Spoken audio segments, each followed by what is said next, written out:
السلام علیکم بچوں، کیا حال ہیں آپ کے؟ میں ناز آپ کے ساتھ ہوں۔ میں نے اپنی پریویس ویڈیو میں آپ کو بتایا کہ قوم سمود نے حضرت صالح علیہ السلام کی کوئی بھی بات نہ مانی اور وہ اپنی سرکشی پر قائم رہے، اور آخرکار انہوں نے حضرت صالح علیہ السلام سے فرمائش کر ڈالی کہ اگر تم اللہ کے سچے نبی ہو تو پھر اس کو ثابت کرو اور پہاڑ سے تم ایک حاملہ اونٹنی جو ہے وہ نکال کر دکھا دو۔ تو حضرت صالح علیہ السلام نے خدا کی بارگاہ میں دعا کی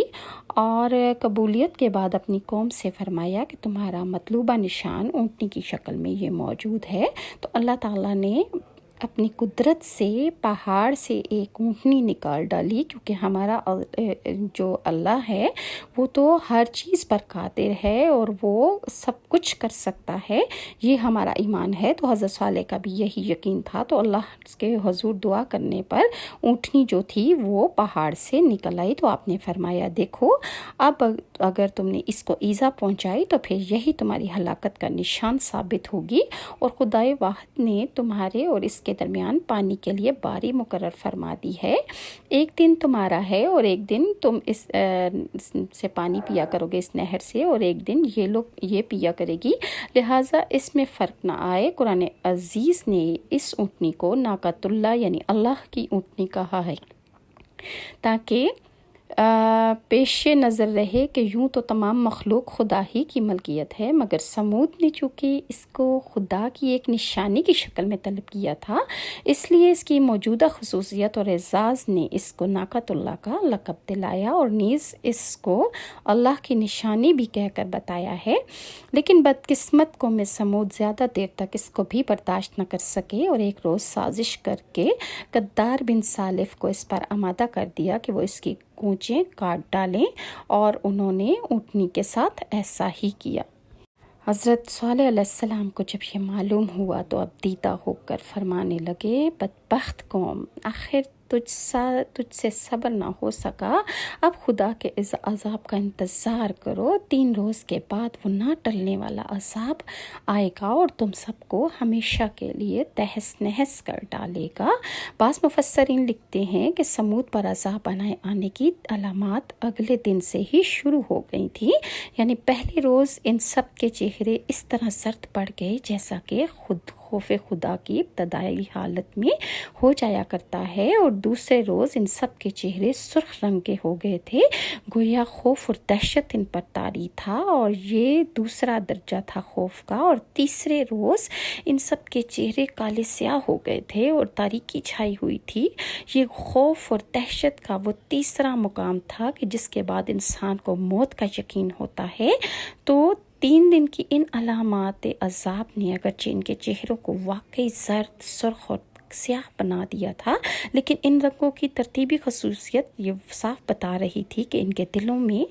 یہ یقین ہو چکا تھا کہ حضرت صالح علیہ السلام اللہ کے سچے نبی ہیں اور خدائے واحد ہی ان کا اللہ ہے، لیکن صرف حسد اور بغض کی وجہ سے وہ انکار کرتے رہے۔ اب جب کہ خدا کے حکم کے خلاف جرم کر چکے تھے اور اس کی پاداش میں حضرت صالح علیہ السلام سے عذاب کی ہولناک خبر بھی سن چکے تھے، تو ان پر خوف اور دہشت جو تھا وہ طاری ہو چکا تھا، اور ان کے چہرے جو تھے وہ بیان کر رہے تھے، ان کے دل بے چین تھے، اور ان کو اپنے جرم جو تھا وہ محسوس ہو رہا تھا۔ بہرحال ان 3 دنوں کے بعد وہ وقت مقرر آن پہنچا، اور رات کی تاریکی میں ایک ہیبت ناک آواز آئی جس نے ہر شخص کو اسی حالت میں ہلاک کر دیا جس حالت میں وہ تھا۔ بعض مفسرین کہتے ہیں کہ یہ چیخ کی آواز تھی، اور بعض کہتے ہیں کہ یہ کڑکدار بجلی کی آواز تھی۔ بعض مفسرین کہتے ہیں کہ حضرت صالح کی قوم نے کہا کہ اگر تو واقعی اللہ کا فرستادہ ہے، اللہ کا بھیجا ہوا پیغمبر ہے، تو کوئی نشانی دکھا تاکہ ہم تیری صداقت پر ایمان لے آئیں۔ حضرت صالح علیہ السلام نے فرمایا کہ ایسا نہ ہو کہ نشانی آنے کے بعد بھی تم انکار پر رہو اور سرکشی کرو۔ اور قوم کے سرداروں نے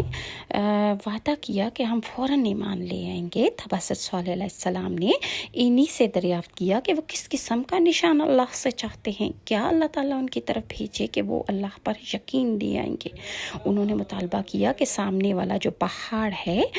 یا بستی کے اس پتھر میں سے جو کنارے پر ہے، اس میں سے ایک ایسی اونٹنی اللہ تعالیٰ نکال دے کہ جو حاملہ ہو، اور وہ اونٹنی پہاڑ سے نکلنے کے بعد فوراً بچہ پیدا کر دے۔ حضرت صالح علیہ السلام نے درگاہ الہی میں دعا کی، اور اسی وقت ان سب کے سامنے پہاڑ میں سے یا اس پتھر میں سے اونٹنی نکل آئی اللہ کے حکم سے، اور اس نے بچہ پیدا کر دیا۔ یہ دیکھ کر ان سرداروں میں سے جندہ بن عمرو تو اسی وقت اسلام لے آیا، اور دوسرے سرداروں نے بھی جب اس کی پیروی میں اسلام لانے کا ارادہ کیا تو ان کے ہیکلوں اور مندروں کے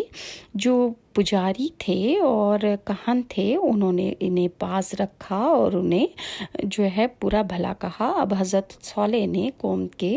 تمام افراد کو تنبیہ کی کہ دیکھو، نشانی تمہاری طلب پر بھیج دی گئی ہے، خدا کا یہ فیصلہ ہے کہ پانی کی باری مقرر ہو جائے گی، اور پانی ایک دن جو ہے ناکا پیے گی اور ایک دن تم لوگ پیو گے، اور خبردار اس اونٹنی کو کوئی نقصان نہ پہنچانا کہ یہ اللہ کی اونٹنی ہے اور اس کی نشانی ہے، اگر اس کو تکلیف پہنچی تو پھر تمہاری خیر نہیں ہے۔ قوم نے اگرچہ اس حیرت انگیز معجزہ کو دیکھ کر ایمان قبول نہ کیا، لیکن دلوں کے اقرار نے ان کو آزار پہنچانے سے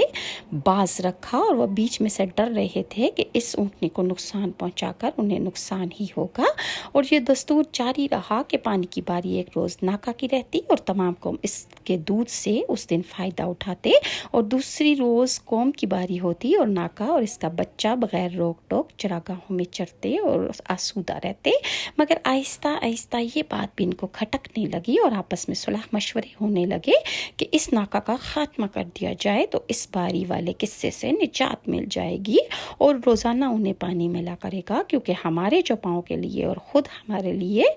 یہ قید ناقابل برداشت ہے۔ یہ باتیں اگرچہ ہوتی رہتی تھیں، لیکن کسی کو اس کے قتل کی ہمت نہ پڑتی تھی، مگر ایک حسین و جمیل مالدار عورت صدوق نے خود کو ایک شخص مستاق کے سامنے اور ایک مالدار عورت انیزا نے اپنی ایک خوبصورت لڑکی کو غدار کے سامنے یہ پیش کر کے کہا کہ اگر وہ دونوں ناکا اور اس کے بچے کو ہلاک کر دیں گے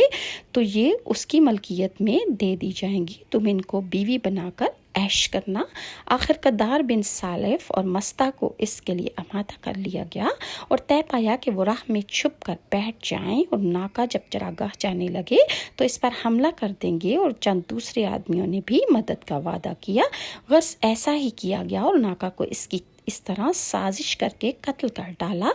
بچہ یہ دیکھ کر بھاگ کر پہاڑ پر چڑھ گیا اور چیختا اور بولتا ہوا پہاڑ میں غائب ہو گیا۔ یہ بھی اللہ کی قدرت کا معجزہ تھا۔ اور پھر آپس میں حلف کیا کہ رات ہونے پر ہم صالح علیہ السلام اور اس کے اہل و عیال کو بھی قتل کر ڈالیں گے، اور پھر اس کی اولیاء کو قسمیں کھا کر یقین دلائیں گے کہ یہ کام ہمارا نہیں ہے۔ صالح علیہ السلام کو جب یہ خبر ہوئی تو حسرت افسوس کے ساتھ قوم سے مخاطب ہو کر فرمایا کہ آخر وہی ہوا جس کا مجھے خوف تھا، اب خدا کے عذاب کا انتظار کرو جو 3 دن کے بعد تم سب کو تباہ و برباد کر ڈالے گا، تمہیں نیست و نابود کر دے گا۔ اور پھر بجلی کی چمک اور کڑک کا عذاب آیا، اور اس نے رات میں سب کو تباہ کر دیا، اور آنے والے انسانوں کے لیے تاریخ میں عبرت کا نشان بنا دیا۔ اس واقعے کے ساتھ ساتھ ابن کثیر میں روایت ہے کہ غزوہ تبوک کے موقع پر جب آپ صلی اللہ علیہ وآلہ وسلم کا گزر حجر کے مقام پر ہوا تو صحابہ نے سمود کے کنویں سے پانی بھرا اور آٹا گوندھ کر روٹیاں تیار کرنے لگے، تو نبی کریم صلی اللہ علیہ وآلہ وسلم کو جب اس بات کا پتہ چلا تو آپ نے پانی گرا دینے، ہانڈیاں الٹ دینے اور آٹا ضائع کر دینے کا حکم فرمایا، اور ارشاد فرمایا یہ وہ بستی ہے جس پر اللہ کا عذاب ہوا تھا، یہاں نہ قیام کرو نہ یہاں کی اشیاء سے فائدہ اٹھاؤ، آگے بڑھ کر پڑاؤ ڈالو، ایسا نہ ہو کہ کسی عذاب یا کسی مصیبت میں تم لوگ بھی مبتلا ہو جاؤ۔ ایک اور روایت میں حضور صلی اللہ علیہ وآلہ وسلم نے فرمایا کہ تم ان حجر کی بستیوں میں سے خدا سے ڈرتے ہوئے، عجز و انکساری کرتے ہوئے اور روتے ہوئے داخل ہوا کرو، ورنہ ان میں داخل ہی نہ ہوا کرو، کہیں ایسا نہ ہو کہ تم پر بھی غفلت کی وجہ سے عذاب کی مصیبت آ جائے۔ ایک اور روایت میں ہے کہ جب رسول اللہ صلی اللہ علیہ وآلہ وسلم حجر میں داخل ہوئے تو فرمایا کہ اللہ تعالیٰ سے نشانیاں طلب نہ کیا کرو، دیکھو صالح علیہ السلام کی قوم نے نشان طلب کیا تھا اور وہ ناکا پہاڑ کے کھو سے نکلی تھی اور اپنی باری میں کھا پی کر پھر وہیں واپس پہاڑ میں چلی جایا کرتی تھی، اور جب اس کی باری کا دن ہوتا تو وہ اسی میں سے پہاڑ میں سے باہر آ جاتی تھی، اور اس میں قوم سمود کو اپنے دودھ سے وہ سیراب کرتی تھی، مگر سمود نے آخرکار سرکشی کی اور ناکا کی کونچی کاٹ کر اس کو ہلاک کر دیا، اور نتیجہ یہ نکلا کہ خدا نے ان پر چیخ کا عذاب مسلط کر دیا اور وہ اس عذاب سے گھروں کے اندر ہی مردہ ہو کر رہ گئے۔ صرف ایک شخص ابو رغال نامی باقی بچا جو حرم میں گیا ہوا تھا، لیکن جب وہ حدود حرم سے باہر آیا تو فوراً ہی اس عذاب کا شکار ہو گیا۔ آپ نے دیکھا بچوں، جو اللہ تعالیٰ کے احکام کی سے سرکشی کرتے ہیں ان کے لیے اللہ تعالیٰ نے کیسا عذاب رکھا ہے۔ اللہ تعالیٰ ہمیں اپنے حفظ و امان میں رکھے اور پاک نبی کی تعلیمات پر عمل پیرا کرتے ہوئے زندگی گزارنے کی توفیق عطا فرمائے۔ اگر آپ کو میری یہ ویڈیوز اچھی لگتی ہیں تو میرے چینل کو کائنڈلی لائک اور سبسکرائب ضرور کیجیے۔ ناز کو اجازت دیجیے۔ اللہ حافظ۔